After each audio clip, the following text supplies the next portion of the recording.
So what was it like for you growing up in the streets of Oakland? It was so I got to Oakland in the 80s, early 80s. And it was rough from the start. Not rough in the sense just straight like homeless or anything like that, because we came here to live. We came here to see my grandparents, my grandmother, and I don't know, maybe a few months or something after that. I didn't really know at the time, but my grandmother was also a drug addict. She was a drug addict, and my mother had just left. We just left Washington D.C. My mother was a drug addict there, and so it was kind of like we get here, and my grandmother's a drug addict, and then my mom's is kind of thrusted into this, back into like the drug scene. So I immediately, man, hit the streets. It was I can't remember the exact moment it happened, but I immediately got here. I immediately hit the streets, and it was just, being young, being 11, 12, 10, 11, 12, just out, out and about, just out and about. Was it because you had to take on the role of being the man of the house? Yes and no. So I had an older brother who was with us, who kind of had that role, but my mom's was a very lenient person. And when she was high, she was really lenient. But my mother had a lot of rules. She had a lot of rules. My mother made us pray, and she made us say our grace before we ate dinner. So she had all these just really good qualities and characters as a mother, things that she did. But when you threw the drugs in the mix, a lot of that stuff went out the window, and I played on that. I hated when she was high, but when she was high, there was no rules. Yeah, you had more freedom. So it was like, I can rip and run and stay where I wanted to stay, come home when I wanted to come home, didn't have to go to school. And so I instantly just really got thrust into the life at that very age. And that's just when I realized that, like, whatever I wanted to do, I could do. And the streets was just like wide open. What made you so attached to it? Was it the lifestyle that people were living, or those were basically your role models growing up in Oakland? Yeah, it was the family dynamic, man. We moved to East Oakland. We moved to deep East Oakland, and we moved to 90th and Bancroft. And 92nd and Sunnyside was like right around the corner, and that ended up becoming the spot that I was from. And it was just kind of like a family dynamic, man. People there, they cared about you. They kept money in your pocket. Kept you fed, kept you with clothes. But they had a few rules, So they actually wanted us to go to school at first. The whole thing was, man, y'all really couldn't come hang around. Y'all was too young, go to school, So we go over there, hop the fence, sneak, hang out on the spot. When the older guys come, we run and leave. But we always did school. So, we really wasn't selling anything. We was just like doing like minor thefts, going inside the store, steal chips, steal candy, that sort of thing. And my good friend, he's like a brother to me, man. Actually, he's the co-defendant on this case I got right now. Me and him, we'd have been like the 3 other times together prior to this here. And he actually taught me the game. He's younger than I am. And he actually taught me the streets. He was already from there. He had brothers from there. And that's kind of like how I learned. That's how I that's how I discovered dope. That's how I learned. But he introduced me to the dope game. Like I said, he had to be like, man, 11. Wow, 11. Yeah, he was, I was, we like 2 years apart in age. So, he was like 10, 11 years old, and he introduced me to all that stuff. So you got into the gang life when you was around 9 then? No. So I discovered the life as far as the drugs, and I was probably about 12.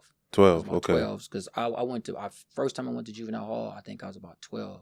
I think I was about 12, 13 years old the first time I went to Juvenile Hall for stealing checks. We robbed a mail truck, actually. And I remember the welfare. So we had discovered that the welfare checks came in these envelopes, and on the front of the envelope, the colors were like green and blue, and they had all these real colors. So you couldn't see through it. Yeah, so you can see through them. So that's how we knew the welfare checks. And we've seen one of the mail trucks, and he had left the door open. So we call ourselves, we gonna rob the mail truck, get the checks, send them to the check cashing place, and get the money. Our smart way of thinking. It wasn't that simple, but we ended up robbing this mail truck. We ended up getting one of the other women who was hooked on drugs to recruit some other women to take the checks to the check cashing places and cash them and bring us back the money. And one of the women got caught, ended up telling on us. We ended up getting caught, trying to flee. And I remember going to Juvenile Hall for the first time. And it was weird because I was in Juvenile Hall and I was so scared. It was because I was so scared. And I get there and we in downtown Oakland. We had 4th and Broadway, and there's no one there but us. Mm-hmm. He's in one room. I'm in one room. We're there for, I don't know, man, maybe a week or something, I think. I don't know. I'm not sure. I can't remember. But that was my first experience. And it was weird because when I got out of the hall and got back to the spot, it was like praise. Right. People was like, man, when I got back to school, they was like, man, you was in the hall. You got some and credibility I threw extra on, now. And I was like, oh, man, I was in there beating up cats, man. And, man, I was there, man, I was doing my thing. And they was like, man, really? I was like, oh, for sure, man. Right. Even I was in there repping the hood, man, sunny side till I die, right? Right. And it was this praise and reputation that came. And I think that's when the fear started to leave. And I started having a lot less fear about the things that I was doing. Right. Particularly when it came to stealing, and eventually when it came to being violent. Right. It became kind of a rite of passage. If you needed to be, you was being, and I really wasn't afraid no more of a lot of the stuff. So is that when you went from doing minor things to really getting deep in the game because you wanted that connection, you wanted that love and praise that you was getting from people? Yeah, man. The thing about if you wanted to be on the spot, man, you had to put in work. You know what I'm saying, man? And work was a lot of different things. Some people were selling dope on the spot, but if something happened where, the hood got into a beef with another hood, everybody got in cars and went to go take care of business. And if you went to take care of business, and I was the type of dude was like, I wanted to be in the mix, so I wanted to go. I'm like, man, where they at? If they left without me, man, I'm getting on the bus, trying to get on the bus, trying to catch them before they get down there. You know what I'm saying? And get in and put my work in. And those things got me a reputation. Not a big reputation in the sense of like, as far as like the big D boys doing things, but with my little crew that I had a reputation with my little crew, and I kind of built my own like little following, the guys that follow me, and I established my own criminal activity, which was burglarizing arcade games. That became my go-to crime, if you will. Right. That if it couldn't do nothing else, I went back to just burglarize arcade games. Wow. And I go in, burglarize a game, and in 2 minutes, I can get $800 in all quarters. Right. And I have had all these fences where I stopped by like the check cashing place. I stopped by like the supermarket, and I had all these people that would turn my quarters into dollars. And so I eventually had me a crew of guys. I like 5 or 6 of us. We'll go out and go to Richmond and Berkeley and San Francisco and all over the Bay Area, stealing and breaking in games. And that was like my number one hustle among a lot of other stuff that I did. Right. So, and you didn't have anybody in your circle or structure to let you know that was wrong, right? Tell me about the time where you actually robbed one of the arcades and the quarters were too heavy in your book bag. I had went to Vallejo. So one of the rules was you don't go by yourself, right? You always go with a team of people or somebody else. But me being greedy, as I often was, I decided I'm going to go to Vallejo by myself. So I go to Vallejo, get on the bus, I get to the arcade game. And I done went in and so what you got to do is you got to pull the games closer from the wall so you can get behind the games to go in and burglarize them from the back. So what I did was I got 2 of the white kids that was there. I said, hey, man, you guys want to play the game for free? They was like, yeah. So I was like, look, so I get in, put credits on there so they can just sit there and play for free, and I would use them as my cover. Well, I go in the back and break in it. Right. Then I ain't got to pay them no money. I can just give them free games to play. So I get in it, and what I don't know is that one of the white kids saw me go back there. So I'm inside the game. Half my body is in, half my body is out. I'm getting the quarters, and I feel someone tap me on the leg. And so I'm thinking, am I tripping? So when I look up, it's a little kid. And he goes, what you doing? And I was like, oh, I'm just getting some candy. Right. Right. So I'm trying to throw him off. And I'm like, man, get out of here. So he has to be, man, maybe, I don't know, maybe 8, 9. And he's like, man, what you doing back here? And I'm like, man, get out of here. So at this point, I'm figuring I got to get him out of the way where I can get the quarters. He leaves and tells his father that it's somebody back behind the game. They see me and they call the security. Now, the security guards don't bother me until I get ready to leave the bowling alley. So when I get ready to leave the bowling alley, they stop me at the front door and I break. Pew, I'm running. Right. And these quarters is heavy as hell. I run through the intersection, run down. I'm in Vallejo, so I don't know where I'm going. Right. I run. So the security guard, he's stopping, trying to chase me because he got to wait for the cars to go. I run down this street. turn into this garage, and I'm trying to hop over this fence. And when I get to the top of the fence, the gate on the top pulls back down. I fall. And when I look over like this, I can see the security guard coming. He stands over top of me. He gets me up, and he's like, and that's when he tell me, next time, man, steal something you can carry. Mm-hmm. And it was kind of like this thing, like, man, one of my shoes came off, and so he gets me up. He got me by my collar, and he's like, so I'm waiting for my chance to break. Like, I'm thinking, as soon as he loosen up, I'm out of here. Right. So he got the bag in one hand. He's like, man, these some heavy ass quarters, man. How'd you get this far, like carrying all these quarters like this? So I remember they take me to Juvenile Hall. I'm on Juvenile Hall. They call my mother, and they can't come pick me up. They don't have no gas money to come get me. So I'm stuck.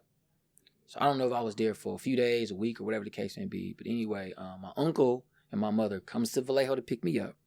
They come get me. And I remember my uncle was like, man, we need gas money to get back. So I said, man, they got wasn't a Domino's. It was, I forget, it was a pizza place that I remember had games in there. I said, man, they got one of them. So he drove me to the Kragen's Auto Shop. I went in. I ain't been out of Juvenile Hall an hour. I've been out maybe 20 minutes. Right. We go to the Kragen's right down the street. I go in. I steal a brake adjuster, a flathead screwdriver, and he already had the pliers in the trunk. We drive right over there to the thing. I go in, break in the game, get the money, and that's how we get home. And that was life, man. That's what it was. No one was like, don't do it. Stay out of trouble. It was, if you do it, make sure you bring something back, like, so we can get something. Right. And so I was waiting. So my uncle was like the getaway driver on a lot of my little stings. I just tell my uncle, man, and he was a smoker too. So my uncle smoked coke, crack. So what I said was, I give him some crack. He gonna drive the car. Now we got a way to get from point A to point B. And so there was never any time where, at least not a lot of times, where people were saying, like, don't do something. Right. I really wasn't hanging around a bunch of people that was really saying don't do something. Right. You was actually getting praised because people looked at you as that was something you was good at. So you wanted to keep doing it. Yeah. And it was making money. And like I said, I didn't have no fear, man. So another story, we robbed so they had the sheriff's substation in Richmond. And we robbed the substation for the bikes. So I climb over the little fence. I know it's a police station, but I figure, hell, they ain't thinking nobody gonna break in this police station. Right, yeah. So I figure they the best marks to get. So I break in the police station, hop over the gate, and I get the bolt cutters, and I take a bike. So I get the bike home. I'm like, man, I tell the homies, I'm like, man, they got a whole bunch of bikes at the police station. They're like, bro, how we gonna get in the police station? I'm like, I already got in. All we gotta do is just go over the gate. And I said, what we'll do is that when the cars, because they had this little gate that open when the cars come in. I said, what we'll do is when the gate open and the car leave, we'll put something right there so we can just pull the gate back out and we'll ride the bikes out. So I tell my moms, but I don't tell her. I tell my mother that they giving the bikes away for free. Right. So she said, go get your sister one. So I'm like, all right, cool. So I go down there, we get caught. She comes in, come get us. And, we got to go through there and she smack us in the face. All that's all for show. Right, whatever yeah. the case may be. But that was what it was, man. And so for that, because family was with it, friends was with it, the only people who wasn't with it was the law, which means the law was wrong in my eyes. Right? Right. I know it's illegal, but I'm like, it ain't really. I mean, it is, but it ain't. You're not hurting nobody. I ain't hurting nobody, and my folks ain't tripping. Right. So, like, why anybody else tripping? Although I know the police is sweating you, but like the police is the enemy. They ain't cool. Right. So anything that's gonna be against the police, I'm with anyway. Or white people, I'm with anyway. So I was always indoctrinated with this idea that, like, police, law enforcement, white people are the enemies. And they the reasons why we living in the conditions we living in. So whatever you got to do to get paid, and that's what we do. And, I did all kind of stuff. Rob people. I sold bricks, like literally the bricks, like the bricklayers. I sold like bricks. Bricks, yeah, actual bricks. Yeah, bricks, but I didn't sell them as bricks. I sold them like they was camcorders or they was like TVs, like that sort of stuff. And so what I would do was just take the bricks and put them in boxes, and then I take the, how you get in the Sunday paper, how you get like the layout of the camera, right, and show you like the front angle. Right. So I would take that, lay that on the front of the box, and I took this the plastic they use when they wrap them big old craters, right, and I laid that down, and I took an iron and I made it real thin, And I would go to the stadium. I go to the Oakland Coliseum and go, there's a whole bunch of dumbass white people there. I go there and I'm like, hey man, check it out. A truck just fell over with TVs in it or whatever. I'd be like, look, $50. They looking around like, man, I'm like, get it now, cause like people coming. And I mean, I go there and clean up, and I go there and sell $1,000 worth of stuff during the game or something. Wow. And so that was another hustle I had. You know? Right. So my goal was like, man, whatever to sell to do, whatever it was to do, that's what I did. Well, tell me about the day where your hustle and your fearlessness caught up to you. This case here was one of those days. This particular crime here is one of those days, but it was another day where I robbed one of the known drug dealers in the neighborhood. He wasn't just no average dude. He was a bigwig, and they families sold fireworks in the neighborhood every year, and we got wind that they kept all the money in the house, so they had a big old dog in the backyard, big old pit, and so the big homies was like, look, we gonna handle the dog. You just climb to the window, go in, get the money, come out the front door. Ain't nobody in the house. So cool. So I go in. I go in the house, looking around. I see the money on the thing, just like they said. So I'm stuffing my pockets. I'm putting the money in my pants, and I hear a baby. I'm like, ooh. So I look in one of the doors. When I open it, it's a lady standing. She see me. She say something in Spanish or something. And I'm like, oh crap. So I done forgot which way I came in. I'm opening up doors in the house like, oh man, how to get out of here? So when I see the front door, they had a bunch of like locks on them. So when I'm unlocking the locks, so when I open the door, it's a dude coming in the house, and he grabbed me. And when he grabbed me, I kind of struggle. We fall down these few little stairs, and I get up and I run. But when I go to run, I twisted my ankle. So I'm kind of hopping up down the street, and I remember, man, he came behind me, and he had a set of keys in his hand, and I fell. And I remember when I fell, he stood there, he turned around, and when he looked back at me, he had a gun in his hand. And he aimed it, and at that moment, I knew, I was like, you know, it is what it is.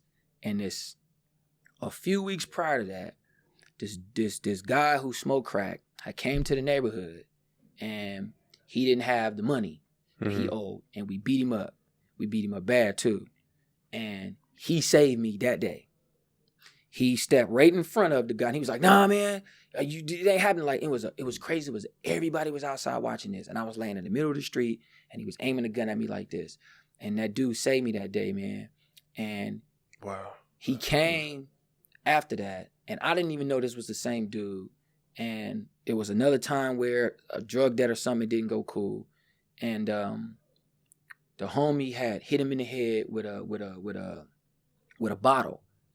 And when he fell on the ground, and I was standing over top of him, and I had to stick, and I went to hit him, he said, man, why you gonna do me like that, man? Remember, I saved your life that day. That had to hit you hard. And I thought, and I was like, you ain't saved me. I mean, you a crackhead. What you talking about? You saved me. I don't even know you. He was like, yeah, man, I saved him that day, man. You remember I saved you, man? Man, give me a break. Give me a break. Right. And in that moment, I didn't really identify with that, like, where it was like an epiphany of like, you know, don't do people wrong. But that stuck with me. And years later, I remembered that moment, man. And that helped me really also transition into treating people a certain kind of way. Treating people a little fairly, kind of somewhat of my humanity in a bit from that one moment. There was a few moments, but that was one of the moments. It was another moment I had in prison, but that was one of the moments that always stuck with me. From that guy, I always wonder what happened to him too. Right. I always wonder what happened to that dude. Right. So then you end up, going to trial. What did you go to trial for? So I went to trial for robbery, murder, first degree murder, attempted murder, first degree robbery, and possession of a firearm. And they sentenced me to 54 years of life in prison. Basically, I refused to turn state's evidence against my co-defendants, and tell. And I refused to do a whole bunch of stuff. I wasn't saying nothing about nothing, and I was guilty. And it took me to try and they found me guilty. And it was weird that when I got found guilty, I didn't even really resonate with it. I don't know. I mean, it was like I knew it meant 54 years of life, but I just really didn't understand it, man. I just thought like, man, this is what it is. Right. It's just the gang we pushing. You know, and the big homie said, man, roll with it. You roll with it. I'm rolling with it. Like I'm gonna be a soldier to to the end of the wheels fall off. Man, I ain't snitching on nobody, and whatever come with that, come with that. And I accepted it. You know, I didn't complain about it. You know, was I mad? I was upset more because I felt like we had got done wrong in the trial. I felt like, they had lied and all that stuff, but I wasn't really mad that and maybe that sounds weird, I wasn't mad that I got the time. Right. But I was mad that like, man, they violated our rights. Listen to everybody else. Yeah, they violated our rights, man. Y'all should not have got found guilty. So I'm more along the lines of that. But the time really didn't faze me like that, man. I just was so naive and so indoctrinated with this idea of like, man, you signed up for it and you rolling with it, and all nothing but good gonna come from it. I still thought good was gonna come from it. Accolades, the homies gonna give me praise. That's how I seen it. I never thought like all the prison drama that was gonna come with that moment. What I found interesting is that you said that when you got convicted, you knew you were guilty, but in that moment, you still tried to find ways to point blame in the other direction instead of looking in the mirror and saying, you know what, this is my fault. You wanted to look at how they violated your rights and stuff like that. Did you take that type of mentality into the prison with you? Like everything, the reason why you were there was everybody else's fault? Yes. And I did. But I didn't identify with that. Until later. And what I mean by that, when I started to really come to this idea that I was in prison for life, and it was a possibility that I wasn't going to get out, and I started to reflect on things that I had done in my life and my family and things like that, that's when I really started to blame everybody else. I started to blame my father. I started to blame my mother. I was like, I was your responsibility.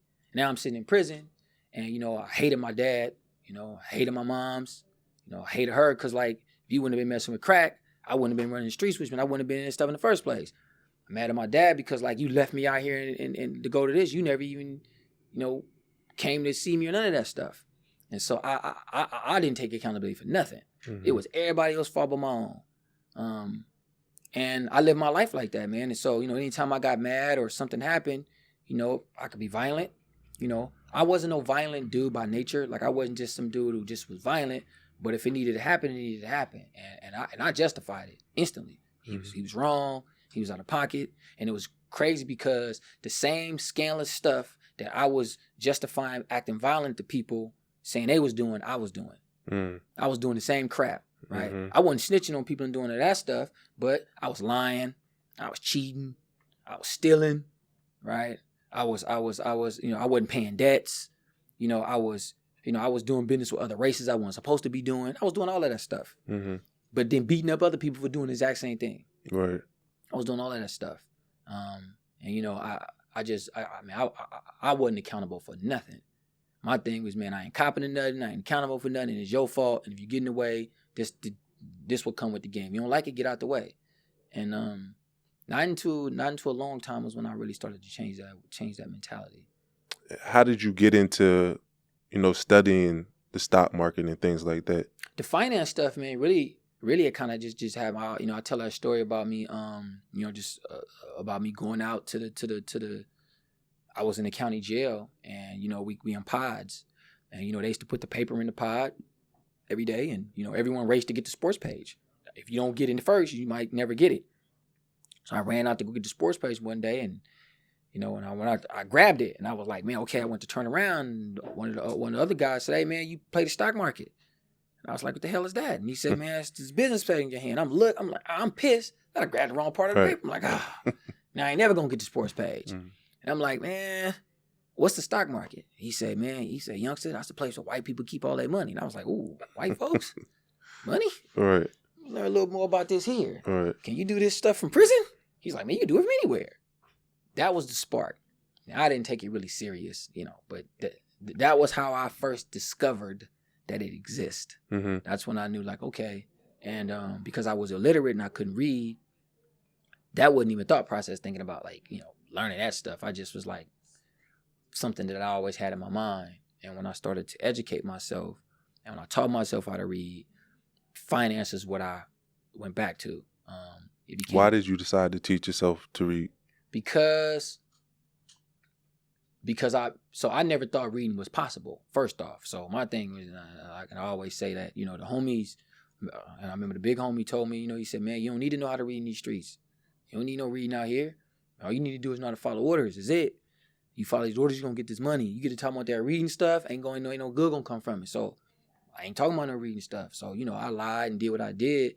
And when I got in the pen, so one thing about me not learning how to read is that my other senses was heightened. It's kind of like a person get blind and they can hear better. My other senses was heightened, which means I had to always convince people that I could read, which means I had to convince them to do things so they wouldn't think I couldn't. Mm-hmm. So I was always a mastermind at manipulation and all these other kind of things that I would be doing to people. And it didn't work that well in prison. Mm-hmm. There was a whole bunch of idiots in prison. Right. So it was like, all y'all dumb. So really, there's another dummy trying to convince another dummy to do something, which he like, man, I'm on that game. I'm dumb too. Yeah. So it's one of them kind of things where like I was seeing that it wasn't working. Like, ooh. And people was calling me on it playfully, but the playful stuff was emotional triggers for me. If you said I was dumb or something like that, I'll attack you. Right. That was like a hit to the gut. Because I knew I was dumb. I wasn't no doubt in my mind I was an idiot. Dummy, couldn't read, couldn't write. So when people said that stabbed me like a knife. And when I was in prison, be attacking people and things because of the rules that governed the prison, the violent streaks, you couldn't just act out like that. There was rules to this game. Mm-hmm. Acting out like that can get you hurt.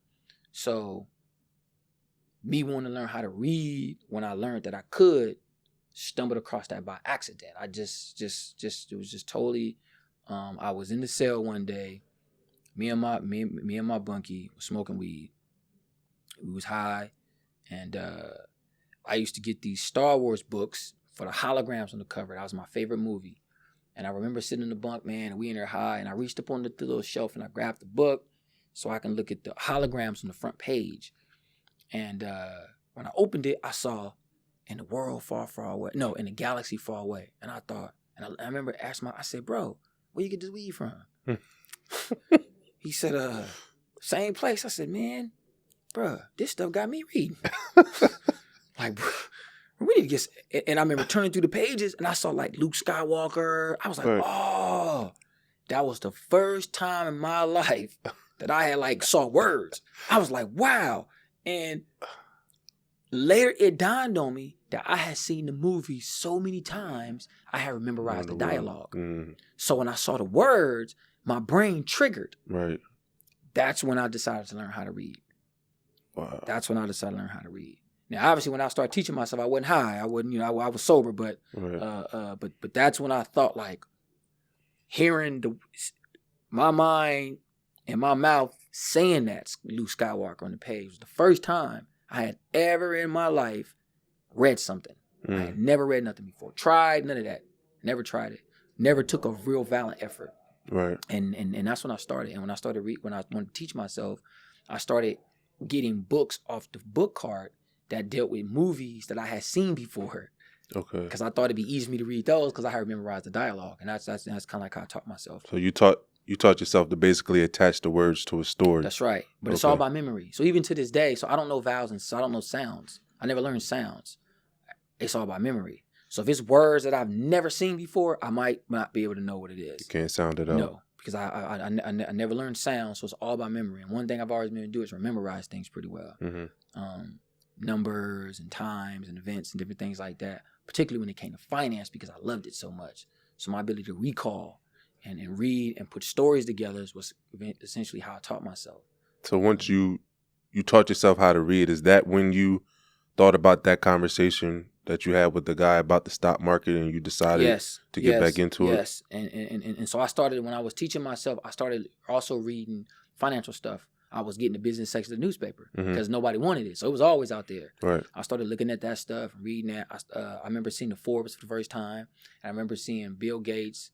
It was Bill Gates, Warren Buffett, and I think it was the salt, not the salt, and it was one of the sultans of Arabia, something like that. And they was the richest men in the world, and they had their net worth next to countries. Mm-hmm. And I was amazed that people could be worth more than like a whole country, one person. Right.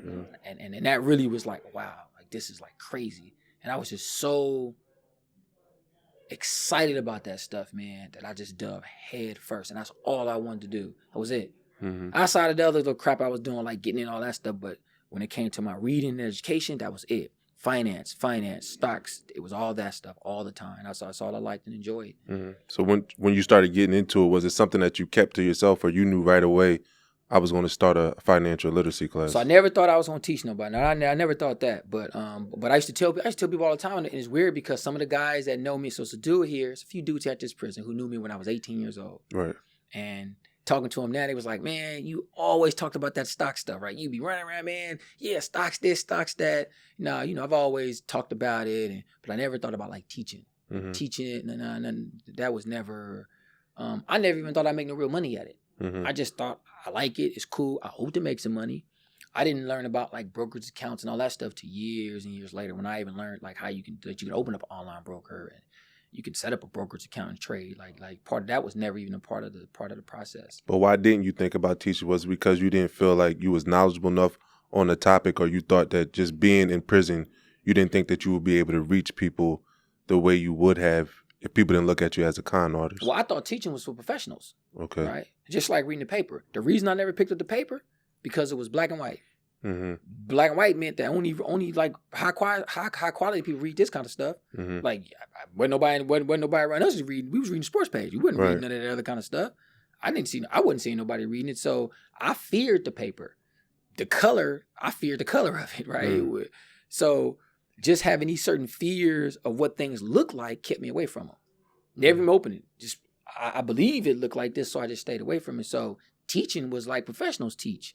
Like you was a prestigious person. You was, a white person. Like my black ass for sure ain't finna be teaching nobody nothing. Right. Outside of like what I know, breaking in games, teaching that. But I'm not finna teach you this other stuff. And I never thought about that until someone was like, bro, you can teach people. So you wasn't completely fearless. As you said earlier, you was fearless in committing crimes. Yes. But there was parts of your life that you still honed fear in. Yes. The education is a big fear. It's a big fear to this day. Mm-hmm. I understand the value of education. I know education is very important, but I always feared education. Education was one of them things that always been hard for me because I told myself it was been hard. I went into it defeated from the jump. I didn't have any kind of confidence or motivational plan starting off. So I went in already saying I was going to fail. Mm-hmm. So I failed. I went in exactly the way I thought about it, just how I performed in it. Right. And that fear had been with me forever. And so yeah, man, when you say it like that, there was some places where there's quite a few places, also, thinking about it now, the relationship with my family, my mother, my father, I feared that stuff. Mm-hmm. I feared asking them questions. I feared the response. Right. Well, what if he said I didn't love you? What if she said I didn't want you? Then what I was going to do? Right. So what I figured is I'd rather think what I think instead of hearing you say the words, and I got to deal with what that's going to feel like. Right. So, just talking to you is interesting because things are starting to, come to my mind when we're talking. But when you started out in the street life, you were fearful until you got that support system around you, mm-hmm. and people were telling you that you were good and they were giving you the credibility. And that's where your fear went away. Right. So when you decided to start learning about, finances and education, you were still fearful, but somebody came along, right? And they said something to you, or they told you that they believed in you, mm-hmm. to start this class, and you ended up starting the class. Mm-hmm. Tell me about that person. The first time that I had really believed that I could teach was when I met one of the associate wardens when I was at Soledad State Prison. When I met one of the associate wardens there, his idea was that your fellow man should have the opportunity to reap what you've been sowing. You talking the stock stuff, man. It sound like good from what I'm hearing. I think you should teach people. And my idea was like, man, I'm not teaching nobody nothing. First off, ain't nobody finna listen to me talk about no stocks. All right, you talking about me teaching a bunch of black folks? That's out. Like a bunch of black prisoners? That's not gonna happen, right? I already told myself this story that they ain't finna learn nothing from me. So his idea was that that's not true. I don't think it's true, but it ain't really your choice to make. It's my choice. Mm-hmm. So he put me with a teacher. I got with the teacher, and we in about 6 months to a year, we built a curriculum called the Basic Stock Market. We built the Basic Stock Market curriculum, and I remember that first class, man, like 25 students showed up, and it was crazy. I was like, wow, they here. And I remember he created a PowerPoint presentation, and he had this little clicker. And I was so happy to have this little clicker that I was clicking the slides before the class, and he kept saying, man, stop clicking the slides that fast. And I was clicking them joints too, click, click, right. Click. And it was weird that, like, I was like, wow, like, to see the screen change, we had all these green colors in it, and I got a lot of confidence from that. Like then that's when I knew, oh man, like, but it was just about stocks. Like I can actually teach people how to do stocks. Maybe I can make some money off of it. You know, so it was this idea that I still hadn't really resonated with this idea of teaching people for the sake of learning how to live better lives. It was just teaching people for the sake of trying to make some money. That was still my thought process. Yeah, it was like, man, we ain't making no money. We ain't nothing to talk about. But that was when I first got that first real dose, man, of like my voice. You know, I'm already a fast talking kind of cat, and so people be like, oh man, he's kind man, all this other kind of stuff. But my peers wasn't saying that. They was like, man, oh yeah, bro, I want to learn something. You know, and you know, and people was coming, putting up, you know, money that they had made and their families on backs of things that I was telling them. So I was really motivated about that. But that's as far as I had seen it. You know, mm-hmm. I couldn't see like anything really bigger than that. You know, I was still locked up, and you know, my case hadn't really changed as much. So, but I was inspired that like my life is becoming something, and I had wished that my mother and my father could see it. Mm-hmm. I was like, I wish they could see me like teaching people. Mm-hmm. You know, that was all I had really latched on to. You know, right. As far as that, I just kind of really wish that they can kind of see me teaching people, and I always wonder, like, I wonder what they'll think. Mm-hmm. You know, about me teaching people. So your mind didn't see what it could come to. You know, what you've been able to build so far has been amazing, but you didn't visualize that in the beginning. Was that associate warden somebody who saw a bigger future for you and taught you, you know, what this could become if you kept going? Well, he did tell me. He did say, man, you can help your fellow man do great things. He used to always tell me that. He said, man, you always got to know you can help your fellow man do great things. He said, you know, you deliver the information. Because I used to go to him like, man, people ain't going to use it. And he was like, well, it's not about people using it, right? People take what they can take. But, you know, to be able to help your fellow man is something very, very important. You know, and, you know, he also, you know, was on me about being groomed and, you know, being hygiene conscious and dressing a certain kind of way. And he was this image thing. He said, man, you know, just because you're in prison don't mean you got to wear your pants down to your ass and sag and do all that kind of stuff, man. You can still have a sense of character and style about yourself and give something back to people. Right. You know, and that was always his idea. So from that perspective, I got it, but I really never thought about it because once again, it's prison. And I had just never seen anything of what I'm doing. I had just never even knew it was possible. I mean, just was no way to even think that like you can even do anything other. What I was doing was huge. I mean, like Catch was just like this fool got a class. Right. I mean, that was just like in itself amazing to everybody that I even had a class, and people that like, you know, teachers and other people was just something that just had never been done from that perspective at that time that I had did it. You know, that had just never even been attempted. So people was really like excited about that. Not until I ended up going to the hole and getting out and transferred to another prison where I really started to take a big look at like how I was teaching. And I then told myself that I've been teaching wrong.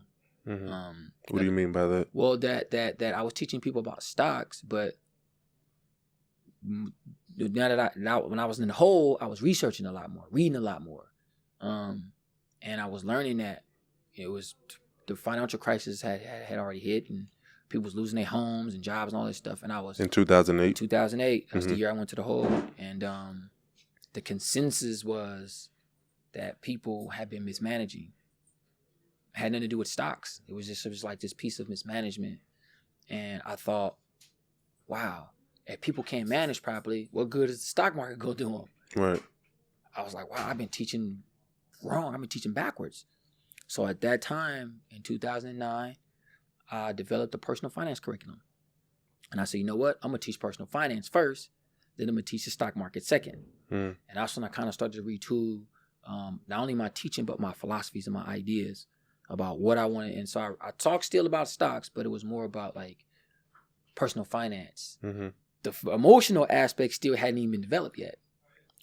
But it's weird because though I never had fully developed the emotional aspect, which I was calling it, I was always using it because investments is about investing in emotions. And I teach a course on sentiment. And it's crazy that I never really connected the dots between what I was teaching about sentiment and my own sentiment that I had about stuff. I never really connected that. I was just connecting it based on what other people did. It's interesting that you found this connection because people struggle with this today. Even the big CEOs, people who manage a lot of things, is, you know, we try to tell people why they should believe in something, why they should learn something, but unless they see the personal value and how it really affects them, they're not really inspired. So you have to find different ways to inspire people. And you learned that you were doing it backwards. You were trying to teach people about the stock market, but they had no idea how that really affected them until you made them understand you can't even manage things personally. But once you do this, look at what you can get if you learn about the stock market. Right. It also was, you know, I've always tried to be my best I can is being very direct and open. And when it came to finance, I didn't have a lot of filters. You know, I was kind of in your face with it, you know, and you know, oftentimes, you know, I'd be talking to some of the staff and, you know, and they'd be like, you know, it's like, man, what the hell are you talking about? You know, I'd be talking about their 401ks, how, man, you finna go broke and how you spend all your money. They looking at like, man, how you know all that? Because the consensus was the same, right? People got money, people spent money. What I started researching was how people felt about that stuff. Right. And how people felt about that. So when I started studying the financial crisis, I started studying the banking system. I started studying the hedge funds and how they work. The consensus was it was all emotional driven. I studied the federal government when they put the TARP plan in place, and one of the biggest reasons for that was sentiment. They was trying to curve sentiment. When Warren Buffett went in and made that investment into Goldman Sachs in the middle of the crisis, it was a sentiment play. Right. It wasn't even the fact that he put up the $5 billion. It was the fact that he put the $5 billion up. People meant it must be safe because Warren doing it. So every turn led me to sentiment. What I didn't want to do was say, how do I put that and make that personal to people in their own life? So how do I take this big idea and make it to their own life? And, you know, financial empowerment, emotional literacy, that's where that came from. You know, how to empower ourselves. But how do you do that in a way where you recognize your own emotions and don't see it for a bad thing, but see it for what it is? Don't judge it. Don't say, oh, man, I spend this, and so it means I must be crap. Or I do this, so it means I must not be valued. But understand that I do this, and this is why I do this. And it's okay that I do this, but this is how I want to fix it. Right. But if we judge it, then that means that it's hard to take the next step with the judgment piece. Right. If you don't know the problem, you can't fix the problem. Yeah. But don't judge the problem. Right. You know, it's like it's like talking to it's like someone talking to the kids and a good friend of mine said her son didn't listen to her. She said, oh, he's lying to me all the time. He lies, he does this. And I said, well, you know, do you listen to him? She said, well, no, he's a kid. I said, well, he's a person. He's a person. You say he's a kid, then now you told yourself because he's a child, you don't need to listen to him. Right. So now his thing is like, every time I say something to her, she gonna beat me up, so I lied to you. Right. I said, so though the lying is a problem, where's your account? Where's your role in it at? Where's your role? If you say, wow, won't I make it? Won't I let him speak? And don't judge him and then let him talk, he won't lie to you. Right. So when I talk to him, he tell me he don't want to talk to her because he says she don't listen to me. Right. So when I tell her, he say you don't listen to him, she said, oh, I don't need to listen to him. He's a child. I said, well, then there's the problem. So what I worked with her on was getting her to understand that your role in his lying, though he shouldn't be lying, is based off you not hearing him. And he feels like you're going to beat him up and you're going to say all these things, so he lies to you so he don't have to feel that way. So when she changed that and started to listen, he stopped lying. Their relationship got better. That doesn't mean he shouldn't be punished. That doesn't mean there's nothing coming for the stuff that he's doing. But it means that when you can tell him, son, I don't have all the answers. Mm-hmm. I want to apologize for making you feel like you couldn't talk to me and speak to me. And going forward, when you need something to say, I'm here to listen to you.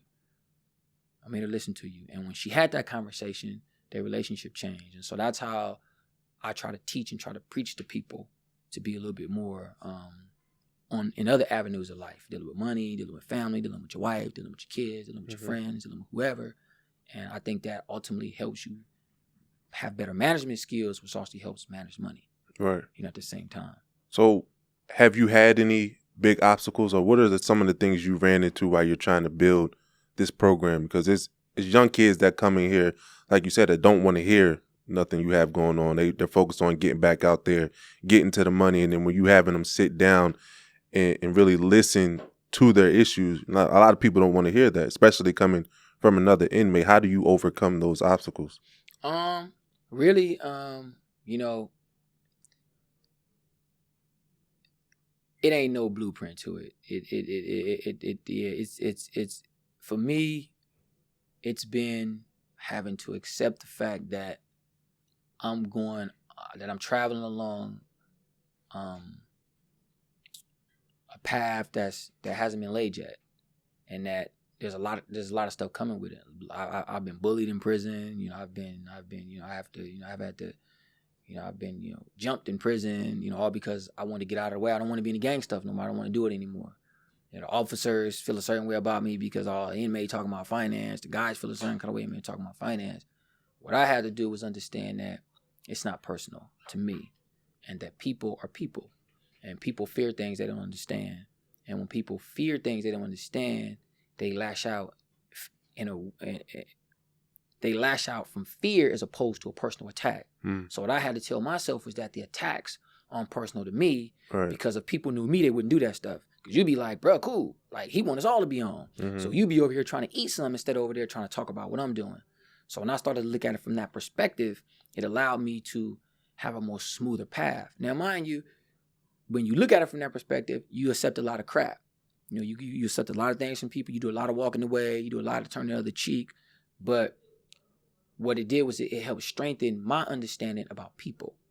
And it helped me to still see people as opposed to talking about people.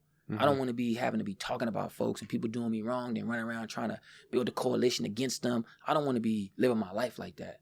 So, for me, it's just been about, but I'm human though. So I go through the same, hula hoops that everybody else go through. I get my days, I'm like, man, screw this, man, F them, blah, blah, blah, whatever. But I'm always coming back to reality that, man, they're people. And people gonna do what people gonna do. And just because people are doing something to me doesn't mean it's directed at me. Mm-hmm. All right? Doesn't mean it's me. Yeah, I'm up right now. I'm the person that's catching the flack from it, but is it really me? Right. So that's kind of like what I tell myself now, man.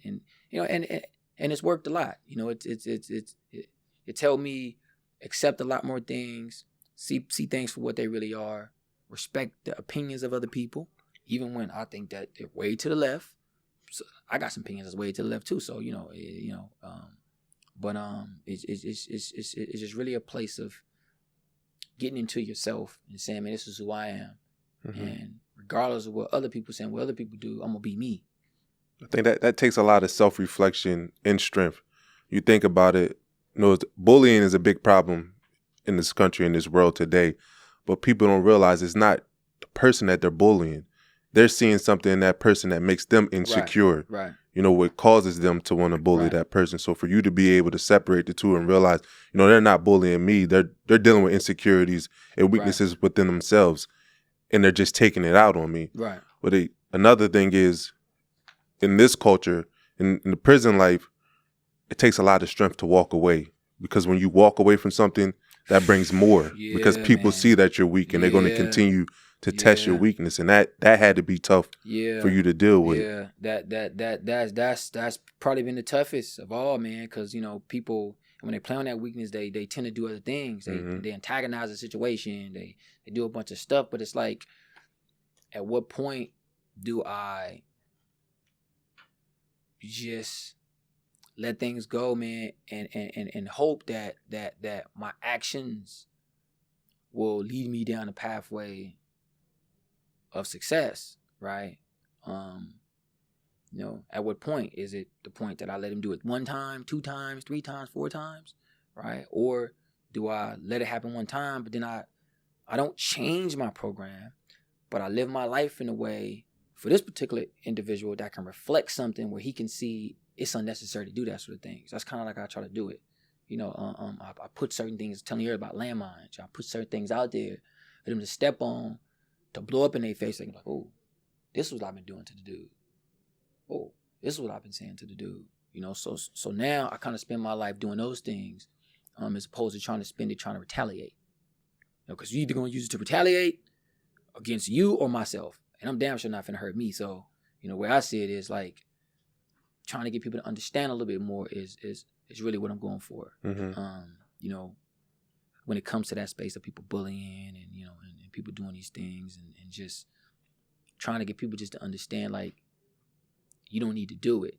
And when you can get to this place of peace, which ain't hard to get to, and whatever peace look for, maybe religion, maybe through family, friends, I don't know, whatever floats, anyone's boat. But when you get to a place of peace and comfort in your life, then you understand that I don't have to ridicule or put anyone or put anyone else down to lift myself. Mm-hmm. You know what I'm saying? I don't even got to put myself down to lift it's unnecessary. Right, yeah. A You lot of ain't gotta people do put that. themselves Yeah, down. you put just like beating yourself up, cutting yourself, or you got kids or self-harm.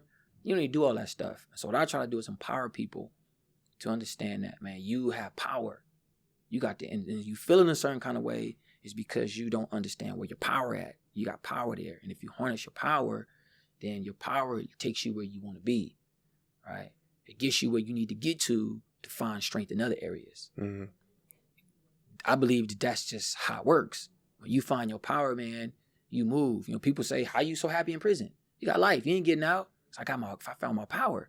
Mm-hmm. I got my power. Hell no, I don't like being in here. I ain't happy about one day being up in this joint. So don't get it twisted. Like, this ain't a smile because I like prison. Mm-hmm. But this is a smile that I come to a place where I understand that despite my conditions, I could be great. I could be great. I'm no different from, we just met Lance Armstrong. Yeah. Like, he put in he wanted to become one of the best cyclists. He had to work on it.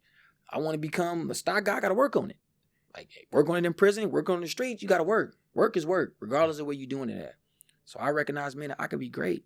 And the only person that stopped me from being great is me. Mm-hmm. Yeah, the wall's here. Yeah, it's a lot of things going on, but a lot of people got problems. Right. A lot of people got adversities. You Mm-hmm. yourself, you had your daughter. It's a whole lot. I done heard about people in the NFL right now. Families got killed and they go out and play the game next day. Right. Right? I go get that check. Maybe it's just because I'm just out there, or maybe I don't know. But your daughter got, man, I'm out. Like, I love sports, Mm-hmm. but I'm out. I got to go take care of this. So the strength, you just retired, a week ago. Like, retiring. Like, I've been playing football all my life. Man, it's scary to move on to the next phase. Playing all my life. Mm-hmm. Good at it. Like, it ain't just I'm trying to get good. Right. Like, I'm at the top of the pyramid, the pros. Right. Everybody good. But yet, you find the strength, like, to make this move, knowing that I'm finna make this move and do this other thing. And I'm finna put just as much energy and power into this, because I can. Mm-hmm. I could do it, and I'm gonna do it. Right. It's gonna be hard. This was hard. I had to work out every day. Right. Get up in the morning.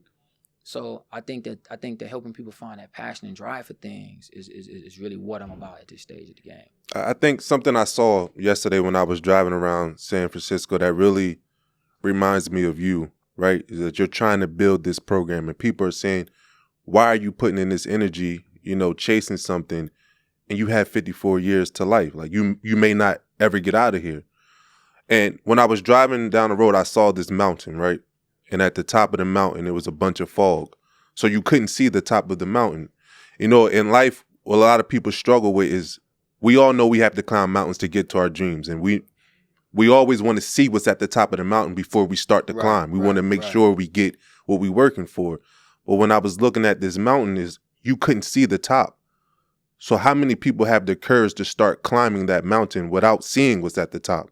And for me, looking at your story is, you're trying to build this program, right? You can't see the top of the mountain because you don't know when you're going to get out of here. But you have the courage to at least start climbing and to see what's at the top of that mountain when that time comes. And if it's not what you want, you still are better than who you started out with. You're still better than the person you started at the bottom of the mountain as you climb, because there's different things you have to go through. So with this F.E.E.L program, what is your ultimate goal? What do you want to see come from this? My ultimate goal is to see that. So I fundamentally believe that the end game is the end game, but it ain't where the lessons at. The lessons is in the work. The lessons is in the failures. Right? Right. So the lessons is in the climb to the top of the mountain, not getting to the top. So if I never get there, I learned a whole bunch of lessons. I'm at the top of a whole bunch of other mountains though. Mm-hmm. I ain't at this one, but it's a whole bunch of the personal mountains I'm there. Me and my dad's relationship that's a mountain. So there's a lot of mountains I gotta climb.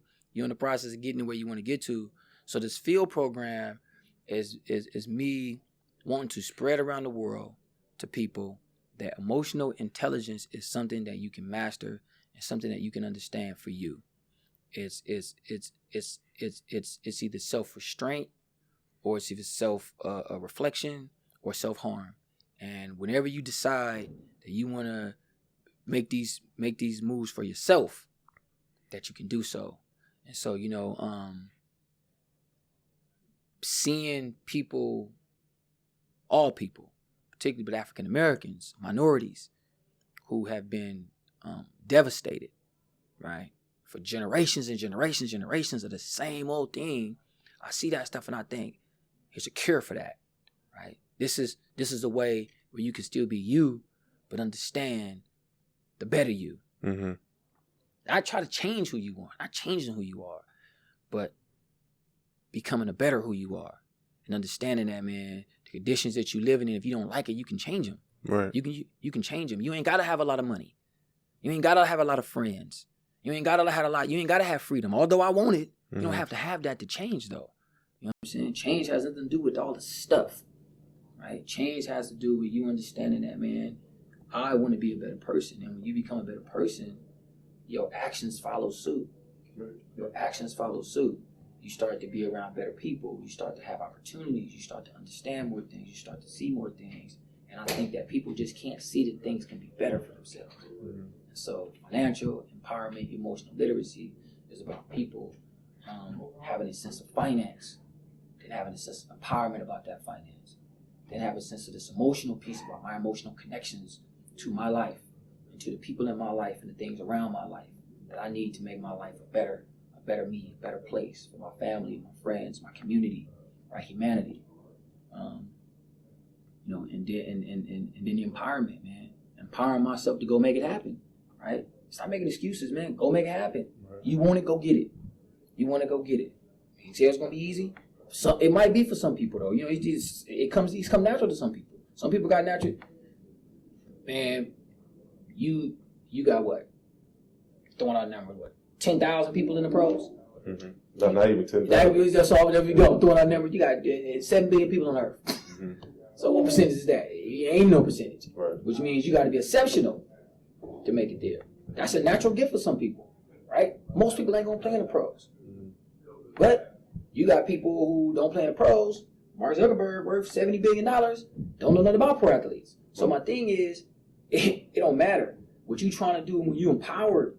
You can go do what you want to. You can get that. And so I want people to understand what the F.E.E.L is that, like, this is the new or the added piece of education that I feel that's lacking in our education system, lacking in our social system, lacking in our justice system, right? And I believe that when implemented appropriately and very simply, not no whole bunch of complications, that people can make the changes. And I've seen it. I've seen it for myself, and I've seen it from people that have taken it, and that's our goal, pushing out this program. And having people like yourself come in, man, has been a blessing, man, because, like, you helping me push this thing, man, it's huge. You got a big platform, and I think when people link credibility to stuff that's new, it helps the new things spread a lot faster. And speed is not necessarily the essence. So I don't want to say, like, it's need to spread fast, but I'm meaning that to get it out to the masses with the people. You know, we don't got no whole bunch of time to waste. Warren Buffett say, man, look, we giving the money away. Not waiting 20 years. We giving the money away. Mm-hmm. He said, I think it's something after he dies or something, 10 years after he's gone, I think something like the money needs to be gone. Mm-hmm. You're talking about a $100 billion empire. He wanted the money gone 10 years after he died. You're talking like giving away cash. So, his philosophy is like, man, like, we're not waiting. We need to move. We need to move. And so my goal is I'm ready to move. I'm ready to get things done. And I'm ready to get, ready to see people inspired and making some changes in their lives and helping other people.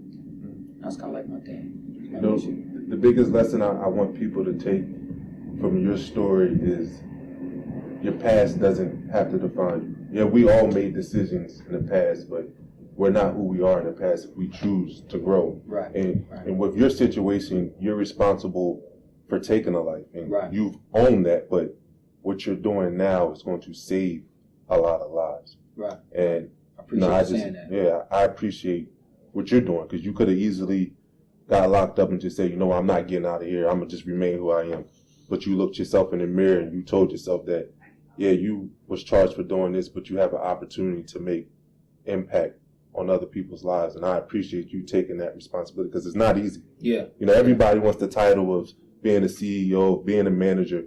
They want those titles, but they don't want the responsibilities that come with it. Right. Or the sacrifice that comes with it. That's why they get paid the big dollars. They don't get paid the big dollars because their plaques or their degrees look pretty on the wall. Right. They're paying them to be able to manage conflict, right, and to take on those different responsibilities and sacrifices. And I appreciate you doing it, because you just talked here about being bullied because you're stepping out the norm. You're stepping out the comfort zone, and you don't care what people have to say about it. So, much respect to you, and I appreciate you taking on this podcast. Sure.